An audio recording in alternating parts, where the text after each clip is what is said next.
Thank you. It was March 29th of 2000. I was sitting in a computer lab in San Jose, California, at a company called Cisco Systems. You may have heard of them. They're only the largest networking equipment maker in the world. And I was there for my fourth time to pass a grueling 2-day lab exam for a very important certification that I wanted, which meant a lot to my career. And I know what you're thinking, fourth time, what kind of a loser are you? But I assure you that that was average. In fact, I was told some people took that test 10 times and still didn't pass. 4 to 6 is the average. It takes a lot of preparation, there's cost involved, but it means a lot. This, even today, is arguably one of the most valued and coveted certifications. I did pass that time, my fourth time. But it's how I passed that taught me a lesson that I carried forward into everything else I've done in my whole entire life. And I always think back to that weekend. Actually, it was before the weekend, it was Thursday and Friday. So day one, you build your lab. They give you a rack. If you've never seen a computer rack, it's basically a couple of metal rails. There's a bunch of equipment in the rack, and they give you a pile of cables, and they give you a task sheet. And they say, go build this. And you have to go build it. You have to wire it. You have to document as you go. You have all the resource materials in the world are in the room. There's a computer at your desk because you need it to configure this equipment. There's a CD in the computer with all of their reference materials, as well as along the wall, there's a bookshelf with all their reference books. And if you've ever seen any of these computer and networking reference books, they're like 600 pages, and that's one subject. So there was a bookshelf full of these. It's all available to you. And they don't expect you to come to this test knowing you can't memorize every configuration, every command line. They expect you to know concepts. And they expect you to be able to look things up quickly and learn them on the fly.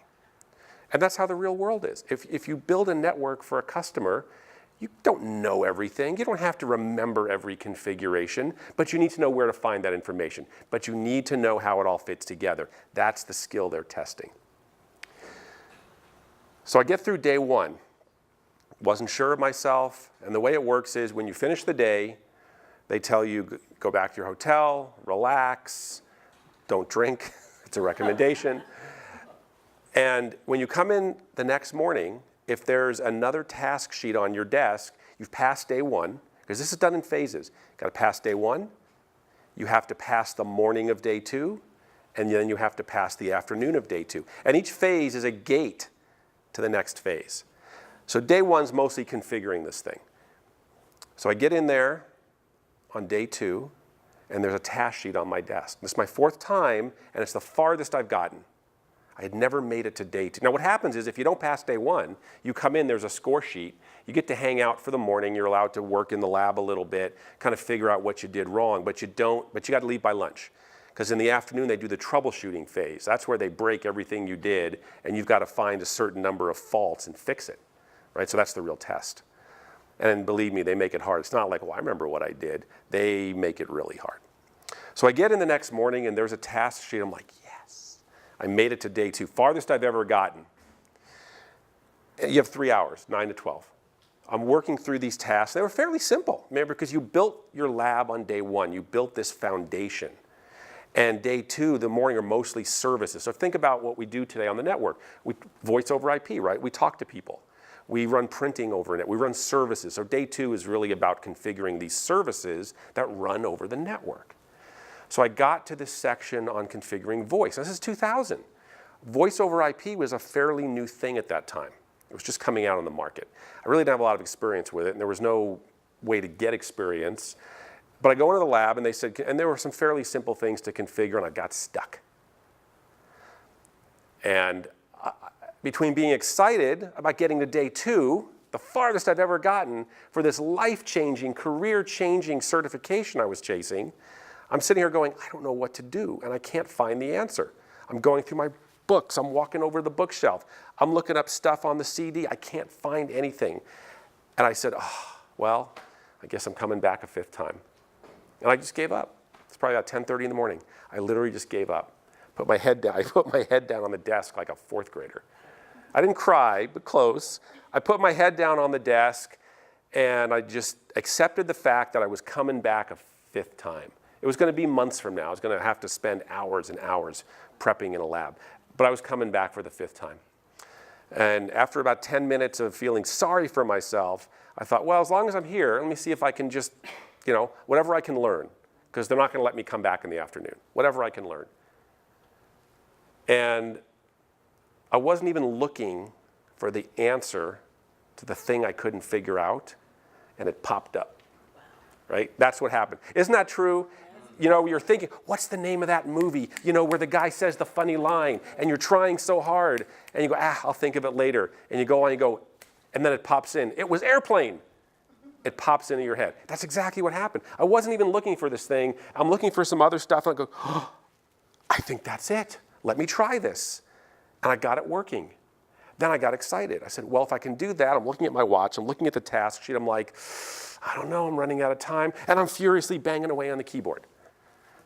And I configured a whole bunch more stuff. Not everything that was on my task list, but a whole bunch more stuff, including the thing I couldn't figure out. So there was 4 of us in the lab. We all go to lunch together, and the proctor said, go take a long lunch. Give me 2 hours, because I'm going to break all your labs. So the 4 of us go to lunch. And we're sitting there in this little cafe in San Jose. One guy orders 2 beers. And we're like, dude, what are you doing? He said, I'm not going to make it. I'm pretty sure I screwed the pooch on this. I'm not going to make it. And the other 2 were like, yeah, we all thought we were like toast. So we go back at 2 o'clock, and the proctor comes out to get us.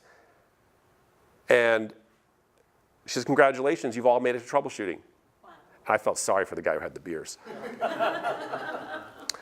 And I got through troubleshooting. I only had to find 12 faults. There were something like 16 introduced in my network, and I found them all in an hour and fixed them, turned it in, and the proctor said, well, I'm glad I'm not going to have to see you here again, Spencer. Wow. But wait, there's more. The lesson I learned, and I have applied this to so many things, is sometimes, you've all heard the story, Thomas Edison failed 1,000 times to invent a light bulb, but the 1,000th one is the one that worked. We all know you have to fail. But sometimes you have to give up. You have to be willing to let it go. Maybe that's just me. But you have to be willing to just let it go. And then sometimes it comes to you what needs to be done. And telling you how I broke 2 Guinness World Records in aviation is a whole other story, but the same thing happened. I failed to break the record I was chasing the first time. I failed by a lot, like I missed it by a mile, literally. And I just said, well, I'm never going to do it. I don't have the right airplane. I'm not skilled enough. This not going to work. And when I gave up and stopped paying attention to it, one day I started looking at things that were tangentially connected, and I started figuring out the answer. And I started calling people who knew more than me. And 2 years later, I broke that record. And then a year after that, I broke that record, which is my record. And now I'm going to break that record a 3rd time, because now I know how to do it. But I had to literally give up trying until it came to me to do it. And that's how I've lived the rest of my life, ever since March 30th of 2000.